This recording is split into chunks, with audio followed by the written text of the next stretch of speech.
Hi, Storymakers. I'm Max Kringen, and this is Tellwell the podcast, where we get to know the humans behind the campaigns, the brands, and the causes that actually move people to action. Every week, I sit down with mission-driven leaders, fundraisers, storytellers, and the people on the ground actually making it happen. We talk about what worked, what flopped, and the moments that changed the way they think about fundraising, storytelling, and inviting people into a story. If you're in the middle of it, building trust, raising money, trying to tell a story that matters, you're in the right place. Now, let's get into this week's Tellwell the podcast. Over the rainbow.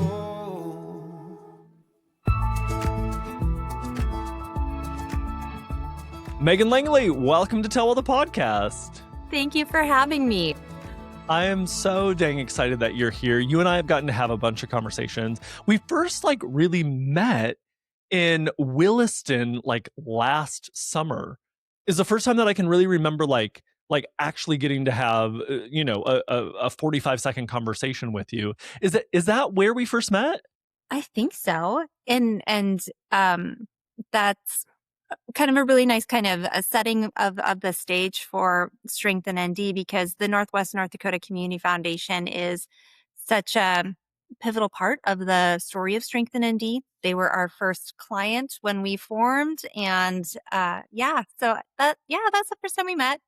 I think it is. So we're going to get into StrengthenND. We might even talk about some community foundation stuff. But Megan, for folks who don't know who you are, what you do, who is Megan as a human? Who the heck is Megan? I am the third born daughter of Jean and Peggy Langley out of the Warwick, North Dakota area. My dad was a farmer and rancher, and my mom was a traditional artist. She was a saddle maker. And I have always loved North Dakota. I was a part of the back end of that great brain drain of the plains where everybody was pushing you to get out of the state.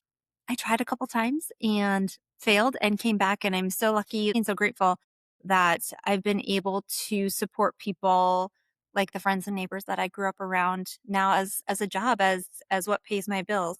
So that's me a little bit in a nutshell. And folks that don't know what StrengthenND is, the thing that has maybe kept you here is as much as anything, this baby that you have. Tell us about StrengthenND. So StrengthenND is an organization that was founded really to support some of our smaller communities. It's no secret that a lot of, whether it be industry or typical philanthropic efforts, can somewhat be extractive from rural communities. And our whole goal is, how do we put back? How do we give back? How do we support communities to have their own autonomy, to rediscover their sense of agency with how they want their community to move forward? So we do everything from grant writing to grant making to a small incubator farm that we have north of Baldwin and a lot of local foods work, to a People Power AmeriCorps program, to really anything in between. Anything that intersects with rural spaces, we tend to have a hand in. So we're just all about rural North Dakota. What's interesting is that I think when people hear that doesn't compute for a lot of them, right? I'm from a small town. I'm from Enderlin, North Dakota. Population today, somewhere around 800. It made national news last summer. And when I'm like, that's actually my hometown, they're like, what are you there's no way. And I think the same, it could probably be said for you when you go to these conferences and you're like, yeah, I'm from a town of how big? Souris right now, so I live outside of a small town on a farm. We're probably about 35 people. Okay, right? I'm from a town of 35 people, and they're like, there's no way, right? Why rural for you? Why rural for me? It's very much a choice. It's very much about what I want my life to be about and what type of opportunities I want to have access to. And I think there's so much that people get wrong about rural spaces and the people who choose to live there. And there's such a great need to facilitate more development and to just be a conduit for more of these communities to have opportunities like any other town in the state or in the country would have. I'm gonna say this in maybe a slightly different way. Rural towns are kind of great, right? And one of the things that you're doing is you're empowering them to be great and to like welcome more people in and to have that autonomy that you're talking about to say like, "Hey," because small towners, we're also like a proud people where like we are very independent, sometimes too independent, but sometimes a little too much like that in our Midwestness. It gets me very excited when we talk about small towns and like empowering small towns because I think there is this expectation that we're stuck here or we're trying to get out of it. And what I love about you is you're squarely in it and you're like, this is where I choose to be. Well, and we did a project back in the fall of 2020 where there's just a lot of negativity that was taking place and a lot of divisiveness and just kind of a general misunderstanding about the people of this state. And I've always felt a significant amount of pride in being a rural North Dakotan, in knowing and understanding what our state has to offer. And we had asked people, we put out a postcard, 1,000 copies. We'd sent it out all across the state and got 600 responses around like, tell us the importance of rural North Dakota to you. And the responses we received back were so beautiful and just so related to how I grew up is I think what it really felt like. It's like these are the people, these are the good people that we have in our state where they'd say things like, because there's no other place like home, because we're the original housekeepers of the land, because we have clean air, we have clean water, because you can see the stars at night. And it's like, absolutely. From those responses, we were able to understand what we believe the values of North Dakotans to be, which is home, community, land, opportunity, and legacy, which these are things that we can all circle around. Like, who doesn't want to leave a good legacy? I mean, our state's tagline is be legendary, right? So, yeah, I feel very protective of rural North Dakota. And I tried to live in a big town and a big city. I tried to live south of Minneapolis. I tried to live in Bozeman, Montana, and it just didn't feel like home. There's something about the land here that just makes it feel like home. I love that you're a mama bear for rural North Dakota because I also very much like I would trust you in a bar fight and that is the most complimentary of things. I'd be like, Megan, you go get him. I'll be back here. Okay, Megan, I want to get into a little bit of your story too, because I think like as I've dug into your story a little bit, I've been like surprised and delighted at lots of different areas. But I want to kind of go back to not quite the beginning, but earlier on. You kept a dream book when you were at the Minot Area Community Foundation. I think you identified them as these are ideas that maybe aren't quite ready yet, maybe aren't fully baked. I'm curious, what was in the book, and when did you know that it was time to stop shelving those ideas and start building? So, one thing that was in the book can remember because we had talked about this. We had, when I was at the Community Foundation, a fund called the Arnold Besrud Fund, which was all about when he left his estate. It was about just basically kind of supporting people who might be in need in whatever way that might look like. And he frequented soup kitchens within that community quite a bit. That's where he found his people. That's where he found people who cared about him and that he could connect with. And for years had talked about this idea of what does a one-stop shop look like for the community where people can go instead of having to go to, you know, 7 different soup kitchens throughout the week and having to go here for this type of assistance, have to go there for this type of assistance. What if we remove that transportation barrier and just had everything in one spot? So that was one piece. There were some examples from other states that I had, printed off, three hole punched and put in that binder. There were ideas around different models of philanthropy, typically or namely PRIs, project related investments, MRIs, mission related investments, where I'm like, okay, we're not ready to do this yet, but this is really cool and I have to tag it somewhere. And I'm going to date myself in that this was also the time before like online storage systems and the cloud, where if I didn't save it, I would lose it. So that's kind of where that started from, was like, this is a really cool idea. I know I don't have the permission or the ability to do it now, but I have to keep it here. I have to start working at it bit by bit or it will never happen. Yeah, I wasted so much ink when I was there just printing off these articles and these pictures and just putting it right in that binder. That is not waste, that is an investment, and what I love about this idea, instead of everybody working independently, on these things, how do we get folks to work together? Because that is also a through line for rural North Dakota is like we have to work together. Yeah, and I'm grateful that I saved those items in that dream book because at that time, we weren't talking about things like systems change. We weren't talking about like upstream solutions. It was all these downstream, how do we just make things more efficient? But understanding that efficiency piece helped me understand and get to, okay, what does systems change actually look like? Because it's a ladder system. It's kind of, you don't just jump to like fully understanding systems and their impact on us and on the people we serve. You have to kind of build there. So it was a really, I think, being a part of that work, being a part of particularly executing that fund was a great training ground to understand the way in which folks are disproportionately impacted within a community, and then extrapolating that later to be like, okay, this is what it looks like in an urban setting, but what does it look like in a rural setting when people are disproportionately impacted or under resourced? And how do you then think about that efficiency model in terms of services, but also then the systems that like got us to this point? So just kind of taking a both and approach. So let's keep on that thread for a moment because you've talked about this idea of finding a lever of change, right? And so you talk about it a little bit as like that one small thing that you can push to make things a little bit better.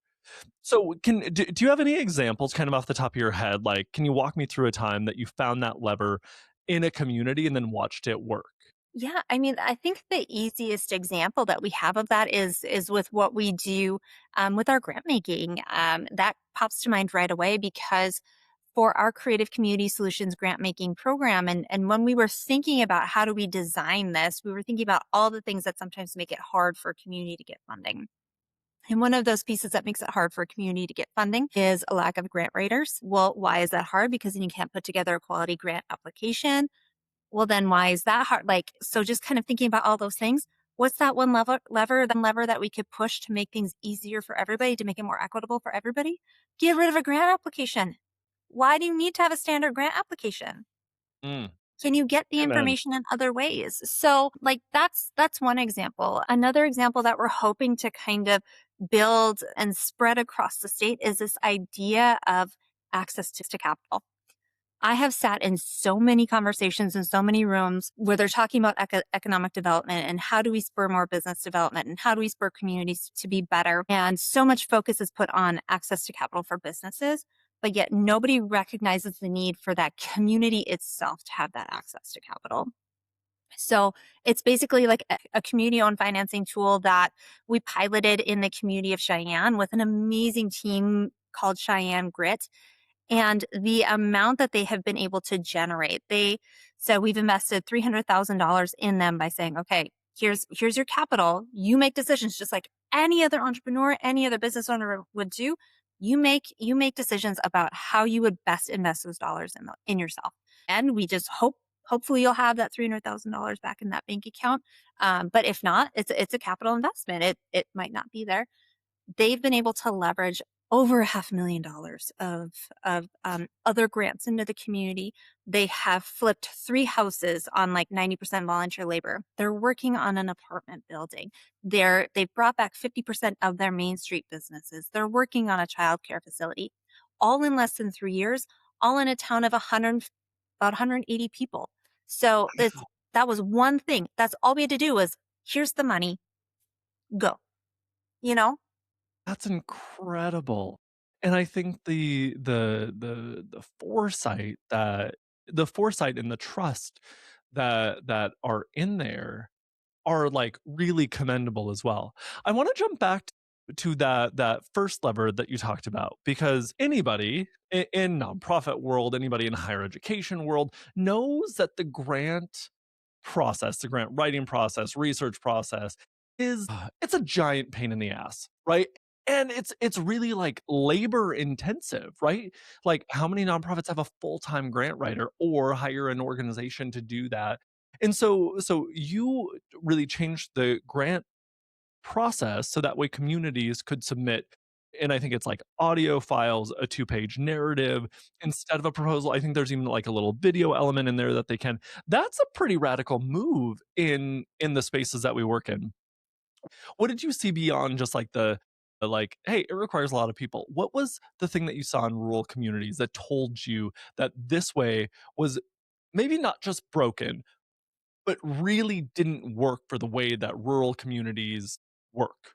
Ah, so many things. I mean, it's about, and I was just having an introductory call for creative community solutions earlier this morning with a super small town that has some pretty significant needs, and we were just talking about like in what way do we level the playing field so that a town of 150 people can compete with an organization of $15 million, right? How do you level that playing field, and how do you invest in an idea rather than like whether somebody's writing style matches what you are hoping to see. So, what we have seen a significant uptick in the amount of applications that we had anticipated coming from uh, rural, underserved, tribal, immigrant-based communities. We have found that we have been able to invest at a higher rate in communities that are typically left out of that philanthropic system because of that application process, because we don't have a standard application. We've found that we've been able to get really to the root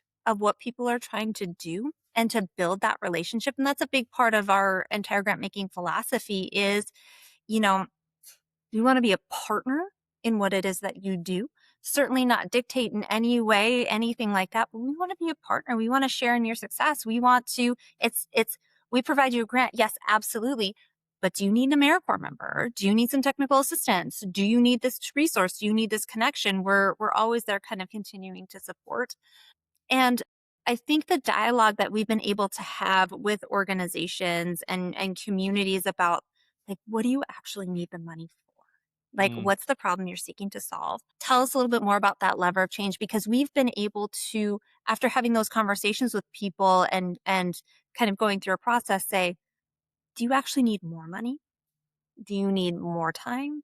Do you need more support? And we've only had, I think, one grant that we funded out of 45 that kind of completely fell apart. And that fell apart because of more like external environmental things going on. But our success rate is incredible because we're actually able to get to the root of what people want to do, build that trust. So that way, I mean, we all know how this goes. You submit a grant with the information that you have available at the time. By the time it gets through that 3, 6, 9 month review process could be very different, but you're still hamstrung then to the things you said you would do months ago, which might not be applicable anymore. So we're able to build that relationship, build that trust to where if things start to go sideways, it's not uncommon for a grantee to call and be like, hey, we need to change scope. And we work together on that. And it's a relationship based approach, not just like you give me a really pretty picture with beautiful brochures and calculated ROI. It's how are we in this together? So we take the risk with that organization.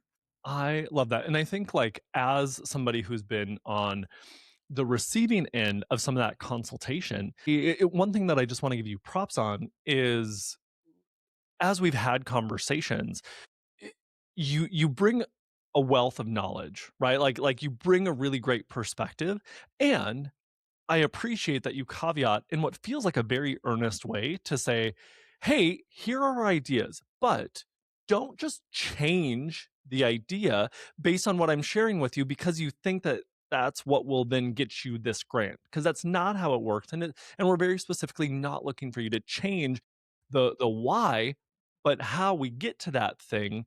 Here's the layers that are added on, and like you bring such a rich perspective and history in that I think is really cool and, like, commendable. The other thing that I'll just mention, and I don't know if this will get edited out or when we do the audio and stuff, but the authenticity that, like, was there a skid steer in the background happening outside your door Yeah, or a tractor? I didn't know you could hear that. Like, here's the thing, My these husband's out scooping out my horse shit from the barn. So sorry about that. I'm not going to tell him not to because he's doing it and I don't have to. So, like, run, baby, run. That's fine. that is going to be the most epic podcast preview to be my husband's goof. And this is why I love this, right? Because we're not just talking about it, right? We're doing it, we're living it. And I think that is what makes us like such a weird, delightful, kooky little state. Well, we're real people just trying Yes. to, you know, figure it out and do good things. And yeah, no, I've got two senior horses that I have to feed every night. And sometimes they go in the barn depending on how windy it is. Sometimes they're out in the round pen. But yeah, he's got our mini skidder running right now, and I see him going back and forth in the barn. Sounds like a Bless great his heart. great job for him. So this one I'm actually really excited about, and sometimes I'll prepare people with this question. I very purposefully chose not to, because in every conversation that we've had, you do this really incredible job of pulling out stories that connect with it. And sometimes they're vulnerable stories for how well we know each other, which is not super well. And sometimes you pull out these fairly vulnerable stories where I'm like, okay, thank you for trusting me with that story. And you do it in a really beautiful way, and you connect it back. So here's the question. As you know, this is a storytelling podcast, and we believe that stories shape the way that we show up. So, what's one story from your life or your work that still shapes the way that you show up today? So I grew up on a farm, youngest of three. We had everything when I was a kid. We had bottle lambs, we had goats, we had chickens, all of that kind of stuff, dogs, you name it. And when I was little, I couldn't have been more than, I'd say 4 or 5. So my oldest sister then would have been 9 or 10. My middle sister would have been 7 or 8. Um, and we had these chickens. My mom loved chickens for whatever reason. I don't know. It's just my mom. And we, being kids, used to chase the chickens and all of that. And we got this rooster. And it was one of those ones that had like the big poofy crown. And he was mean. We had a doghouse down by our horse water trough, which is right next to the gate. So to go get your horse, you had to go buy the chickens. And this rooster was mean. He would chase you back. He kicked the dog out of the doghouse, and that was now his house. And he was just miserable. He was absolutely miserable. And one day my sisters and I had just got tired of it. Mom and dad were busy with the farm. They were around, but there was not like that direct supervision. We just got tired of it, and we were like, we have to put an end to this chicken.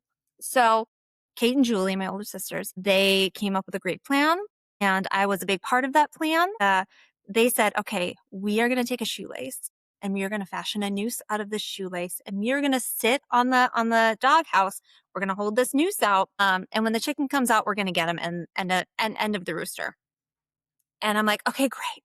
What do I have to do? They're like, you need to stand in front of the doghouse to get him to come out. And I was like, excellent. I can do this. I have a pink wiffle ball bat. I will be fine. Like, if I'm prepared, I will be fine. So those two, they go and they skinny up on the side, and they get on the roof of the doghouse. They're dangling the little shoelace noose out front. The rooster's in there. And I go marching out there with my wiffle ball bat, like, all right, we're going to do this. Do. This is really not going to be that bad. They're my sisters. They're going to make sure I'm fine. It's fine. This is like, we're problem solving. We're getting this done. Needless to say, that rooster caught a glimpse of me coming down to that part of the yard, and he flew out of that doghouse. The noose was unsuccessful. It was very unsuccessful. And my bravery with my pink wiffle ball bat just went to the side, and I took off running. And I am not a very athletic person, but I was giving her my best, and I was just chucking up, and our yard was on an incline. And I was just chucking up that hill. And I fell, and that rooster got on top of me and started pecking me on the back of the head. And I looked up, and I just saw my mom, and what maybe most moms would think of as like horror and like, oh my God, my baby. My mom was laughing so hard. She's like, this is the funniest thing I have ever seen. This is like, what were you girls thinking? But from that story, I take a lot from that in we as kids just always tried to figure it out. We knew like we might not know the solution right now, but we can figure it out. Like, why can't we figure it out? And that confidence that my parents instilled in, all three of us and in me around everything is figure outable. Always. You just have to try. You just have to do it. Sometimes you're going to run, fall flat on your face, and get pecked on the back of the neck by a rooster. but that's life. And I take a lot of that into everything I do now, like starting StrengthenND. Kind of didn't really know it was going to work, but it's like, I'll figure it out. Even if it doesn't, I'll figure it out because I can. And that's what I try to support communities to think about too. It's like, it doesn't matter what you've done in the past. We're just going to have to try. Everything is figure outable. Everything there's not anything that we are going to face either as a community or as a family or whatever that we can't figure out. We just have to stick with it and we'll get there. So yeah, that's, I think, something that shaped me and still continues to shape me is sometimes you're just going to fall flat on your face, get pecked on the back of the neck, and you get up and you keep going. One of my very, very favorite authors talks about nothing is unfigureoutable. And so that idea of everything is figureoutable is just like, yes, it is. So I so appreciate that. And are you still traumatized from that rooster? Well, it Or didn't. have you worked through it? I have not worked through it. I'm still traumatized. My parents, a couple years later, had thought, you know, let's give the chicken thing a rest. We've got 3 girls. Let's get 3 Canadian geese, and that can be their pets. So it was great. That also, so my mom saw me go through that experience, and the rooster was fine. All of that. So we have 3 Canadian geese, and if you'll know, geese are much more mean Yeah. than chickens. So I'm a golfer. And so yeah, when they're out on the golf course, they are unkind. they're unkind. And I don't know if my parents knew this or not. I'm guessing they did not. But I remember being outside and it was wintertime and we had these geese kind of running around and it was just me and my dad at home. And I remember I had a snowsuit on and I had one of those headbands on and I'm just outside, minding my own business, tootling around, building a snowman. And all of a sudden I just hear like, woof, woof, woof. And I look and that thing is coming at me on the ground. And I, again, start booking it as fast as I can. And it just closer, whoosh, whoosh, whoosh. It took off. It grabbed that headband off my head and took off flying. My dad didn't laugh. My dad made sure they were all gone the next day. So for that, I appreciate him very much. But yeah, I am still traumatized by anything bird related. We have barn swallows. I can't do it. I just walk in like this sometimes. And yeah, you will never see me. The only chicken you will see me be around is a chicken on my plate. I love chicken fingers. I love chicken breasts. Give me a chicken nugget. That's my revenge. That's your revenge. Again, we're coming up on our time, but the thing that we love to leave people with is very simply, what's one simple good thing that you would leave people with? This could be a piece of wisdom or a reminder that helps them lead with purpose. In life, you can look at things in certain ways. In life, you always have a choice. And I look at life a lot like a hammer. You can be the claw of the hammer and tear people down, tear things down, tear community down, or you can be the head of the hammer and you can build people up, build communities up, build things up. We always have that choice. And it's really hard sometimes when things aren't going right. It's really hard to choose to be that builder, but we need more builders in the world. We need more people who are going to boost others up rather than try to tear people down. So life is like a hammer, be a builder. Excellent advice and amen. Megan, if folks want to connect with you, if they want to connect with StrengthenND, how do they do that? They can go to our website, strengthennd.com. They can email me directly at megan@strengthennd.com. We've got Facebook, Instagram. I don't have any of the other socials because that's one more thing. But yeah, just give me a call, shoot me an email. Happy to talk. She is very approachable and has really great advice. So if you're thinking about a community grant, if you're thinking about just ways to make North Dakota better in our small rural communities and just across the way, get in touch with Megan. She's pretty great. Megan, thanks for joining us here on Tell the Podcast. Thanks for all the ways that you show up for our communities. Thanks for always being the builder, and thanks for being the head of the hammer. Thank you. And thank you so much for the opportunity to share a little bit about what we do. And thank you for everything that you are doing to help build folks across the state and to build up nonprofits so they can have the resources they need to do the good work they need to do. So thank you.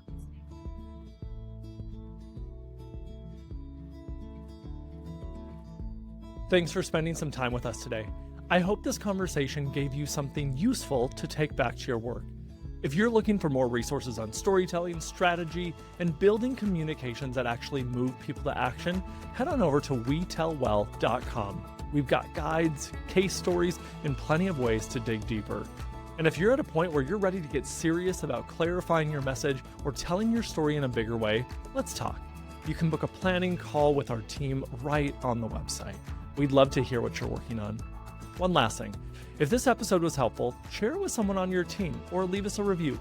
It really does help other mission-driven folks find the show. I'm Max Kringen. Thanks for listening to Tellwell the podcast. Now go tell your story well, because a well-told story can move your mission forward and change the world.